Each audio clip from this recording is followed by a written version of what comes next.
Como é que essa estética migra para a ficção no Vagas Notícias de Melinha Marchiotti?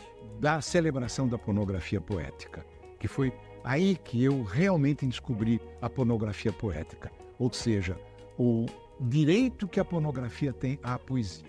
Eu falo muito dessa história no Meu Irmão, Eu Mesmo. Eu tenho mais de um capítulo sobre a pornografia poética, mas justamente porque tudo está presente em Vagas Notícias de Melinha Marchiotti, que eu não tenho receio em dizer que é o livro que eu abraço com o maior carinho. É o meu romance em que eu fui mais livre. Que é um livro absolutamente indefinível, inclassificável, irredutível a um gênero literário. Ele é rapsódico, estruturalmente falando, que mistura, inclusive, gêneros diferentes e também simulações de uma separação entre autor e narrador. O João Silvério Trevisan aparece ora como narrador, ora como autor, e eles de alguma maneira estão num certo confronto. Tudo isso para montar no caleidoscópio narrativo a história de Melinha Marchiotti, que é uma diva da Belle Époque, que está no hospício.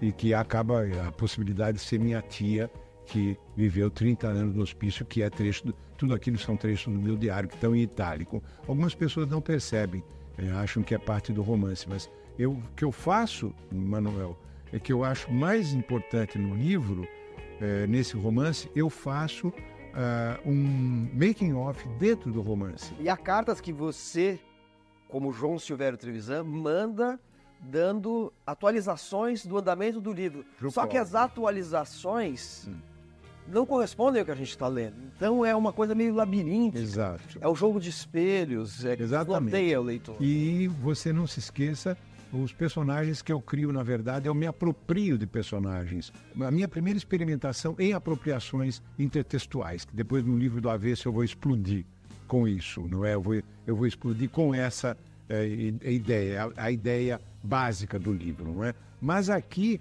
eu criei, por exemplo, cartas apócrifas entre Thomas Mann e Freud, que não existiam, é claro, discutindo meus personagens, entre Dostoiévski e Bakunin, trocando ideias sobre Melinha Marchiotti, o que aconteceu com ela. Agora, a pornografia aqui, ela está a serviço de uma estética libertária, não apenas do ponto de vista ou do olhar LGBT. Ele é da sexualidade em si. Ele é puramente pulsional, é um livro pulsional. É um livro pulsional, mas o olhar, sim, é da margem homossexual, da margem LGBT. O olhar é o olhar que eu consegui ter graças a essa margem. Então, mas amplifica para todo o conjunto da sociedade. É uma discussão da pornografia poética, não é? E quando você se dá conta que toda a sexualidade LGBT é considerada desviante, é considerada antinatural, etc., etc., claro que aí está o fulcro de um determinado tipo de pornografia para valer. Porque quem é ela? Vamos apresentar a Melinha Marchiotti. Vagas Notícias de Melinha Marchiotti. Mas não lá se atrás, sabe há quem indícios. Há indícios. Ela pode ser uma grande artista, grande para o mercado, mas não necessariamente para a crítica. Ela é considerada um pouco cafona no começo do século XX, ou seja, no período da Belle Époque. Da Belle Époque, não é? Então ela é uma musa da Belle Époque. É ficcional, obviamente. Ou então ela pode ser, de repente, há várias hipóteses que eu vou lançando, mas inclusive fazendo as perguntas dentro do romance, até chegar, está mais perto de mim do que eu pensava, ela pode ser minha tia. Daí eu vou visitar minha tia, descubro que ela está num manicômio em Ribeirão Preto, vou visitá-la, e esse é um dos capítulos mais pungentes de Vagas Notícias de Melinha Marchiotti, em que eu conto na primeira pessoa, na minha voz, não é?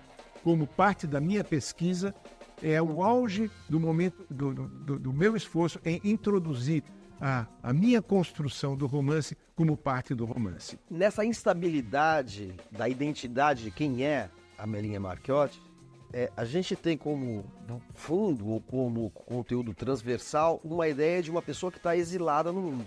E a identidade dela é tão fluida que essa fluidez expressa a maneira como ela não se inscreve numa sociedade conservadora, enfim, que tem uma normatividade.